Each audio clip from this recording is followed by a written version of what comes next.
아직도 오버씨를 구독하지 않으셨나요? 구독과 좋아요는 무료니까 많이 눌러주세요. 지난 2016년 세계 세 번째로 성층권 비행에 성공하며 해외에서 많은 주목을 받았던 한국의 태양광 드론 EAV3가 작년의 에베레스트 산보다 2배 높은 고도 18,000m 상공에서 53시간 비행에 성공한 데 이어 2025년부터는 연료 보급 없이 한 달 이상 성층권을 떠다니며 재난 감시와 국경 보호의 역할을 수행할 것으로 보입니다. 현재 과학기술정보통신부의 혁신 도전 프로젝트 사업 중 하나인 상시 재난감시용 성층권 드론 사업은 2018년 세계 최장 비행 기록을 세운 유럽 항공기 제조사 에어버스의 제퍼의 26일 연속 비행에 근접한 상태이고 2025년 출시되는 한국의 EAV는 제퍼보다 4배 이상 무거운 짐을 싣고 10배에 가까운 500km 반경을 날아다닐 것으로 예상되며 태양전지의 전기 변환 효율과 충전 배터리 용량도 세계 최고 수준을 자랑할 전망입니다. 실제로 해외에서 많은 눈길을 사로잡고 있는 한국의 성층권 드론은 기상, 해양, 지상 관측과 재난재해 감시 등 활용 분야가 다양해 향후 인공위성을 대체할 수 있는 수단으로 평가받고 있는데 도입과 운용, 유지에 드는 비용이 낮고 우주에 쓰레기를 발생시키지 않으며 기동성이 좋아 유사시 지상에서 수리가 가능하다는 장점을 가지고 있으나 아직까지 태풍, 폭우를 비롯한 도발 상황에 대처할 수 있는 한계를 가지고 있어서 이러한 부분을 개선해 다양한 사업과 연계할 경우 상당한 파급력을 갖출 것으로 보입니다.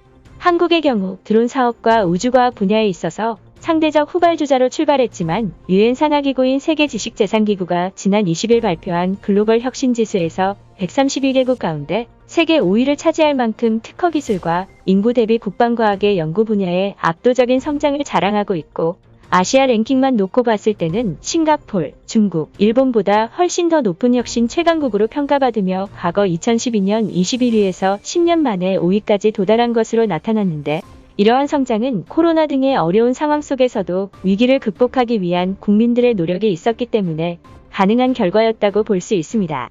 한편 한국의 태양광 드론 프로젝트는 일본에서도 많은 관심을 가지고 있는 사업인데 최근 일본은 풍속 20m의 강풍을 견딜 수 있는 풍력 발전기 점검용 드론을 개발하고 있다고 전하며 용도 특화형 드론 시장을 확대하고 성장시키겠다고 밝히고 있는 상황인데 한국의 태양광 드론에 대해서 타면 현재 일본의 네티즌들은 한국의 태양광 드론과 관련 사업들에 대해서 어떤 반응을 보이고 있을지 각종 기사들에 달린 댓글들을 바탕으로 살펴보도록 하겠습니다. 적국이지만 한국의 드론 기술이 많이 발전했습니다. 특히 성층권 드론은 전쟁 시 엄청난 비용 절약을 가져오겠네요. 아직까지 일본의 소프트뱅크도 한국처럼 높은 고도를 비행할 수 없습니다. 심지어 일본은 미국과 합작으로 프로젝트를 진행하고 있는데 한국이 단독으로 성공했다고요? 성층권 드론은 세계 많은 나라가 관심을 가지고 있는 사업인데 어떻게 한국이 앞서 나갈 수 있습니까? 내가 보기엔 중국이 한국의 드론 사업을 도와주고 있는 것 같습니다. 중국 본토에서 드론을 날리면 시진핑은 푸틴에게 맞아 죽거든요. 내 생각엔 한국과 중국은 사이가 나빠서 드론 기술을 공유했을 것 같진 않고 러시아 녀석들이 한국에게 기술을 전수해줬을 것 같습니다. 한국의 드론이 훌륭하다는 것은 인정하지만 홍보 영상의 CG를 섞지 마십시오. 이런 영상은 딱히 기분이 좋지 않습니다. 무인기는 압력식 고도계가 중요하다고 들었는데 한국의 엔지니어들이 이 부분을 잘 만들어낸다고 들었습니다. 정찰기로 사용하면 확실히 엄청난 이득을 얻을 수 있습니다. 하지만 전력화가 늦어진다면 쓸모가 없을 것입니다.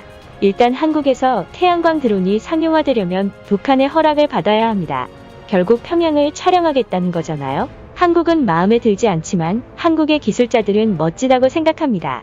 매일 무엇인가를 만들어내는 느낌이네요. 한국에서 항공우주 연구가들에 대한 대우가 좋지 않다고 들었습니다.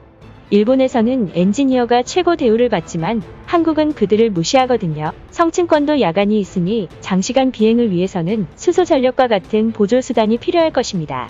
태양광과 수소전력의 개발이 함께 이루어져야 합니다. 정말 한국이 태양광만으로 에베레스트를 넘었습니까? 무인기가 아니라 사람이 타고 있었던 거 아닐까요? 드론은 사건 사고가 많아서 아직까지 불안정한 기술입니다. 특히 태양광 드론은 추락 시 큰 사고를 일으킬 것입니다. 중국은 말할 것도 없고 요즘은 한국의 기술력이 발전하고 있다는 기사들이 많이 보도되는군요. 언제부터 우리가 그들의 일에 관심을 가졌나요? 한국은 지금의 드론을 탄소 섬유로 제작해 더 가볍고 높이 올라가게 만들 것이라고 말합니다. 과연 효율이 좋을지 궁금하네요. 100년 전에 유키치 선생님이 무슨 일이 있어도 한국과 교류하지 말라고 말씀하셨는데 확실히 공격용 드론을 만드는 모습을 보니까 그 말이 맞았네요. 한국이 가성비 좋은 무기를 개발하는 것은 칭찬할 만한 일이지만 제발 그 기술을 북한과 공유하지 마십시오. 과거에 한국의 드론이 집단으로 추락했다는 기사를 본 것 같은데 아직까지 드론을 개발하고 있었습니까? 확실히 드론은 스텔스, 정찰 헬기, 수송기 등의 역할을 할 수 있어서 비대칭 전력으로 봤을 때는 최고의 무기라고 생각합니다. 한국이 성층권에서 드론을 운용하면 어떻게 회수하는 건가요? 하늘에 그물이라도 뿌려서 회수해야 됩니까? 다른 기사에서는 일본이 방사능 정화수를 바다에 방류할까봐 한국이 드론을 빠르게 개발했다고 전달받았습니다. 등의 다양한 반응이 이어지고 있는 상황입니다. 일본의 네티즌들은 한국의 드론 기술이 급속도로 발전하고 있다며 놀라기도 했고 우리나라의 과학기술을 시기하고 질투하는 반응을 보이기도 했습니다. 결과적으로 지난 2010년부터 한국이 지속적으로 투자해온 초고도 태양광 무인기 개발 사업은 성능 개량과 후속 연구를 거치면서 점차 완성된 모습을 갖추고 있는데 아무쪼록 고성능 배터리 개발과 복합 기술 확보가 함께 이루어져 다양한 분야에서 우리나라의 드론 기술이 적용되길 기원합니다. 우리나라의 국방력과 관련된 해외 반응은 추가적인 이슈가 있을 시 구독자 여러분께 전달드리도록 하겠습니다. 대한민국 파이팅! 유튜브에 없는 당신의 궁금증, 오버씨가 해결해드리겠습니다. 구독과 좋아요는 평생 무료입니다.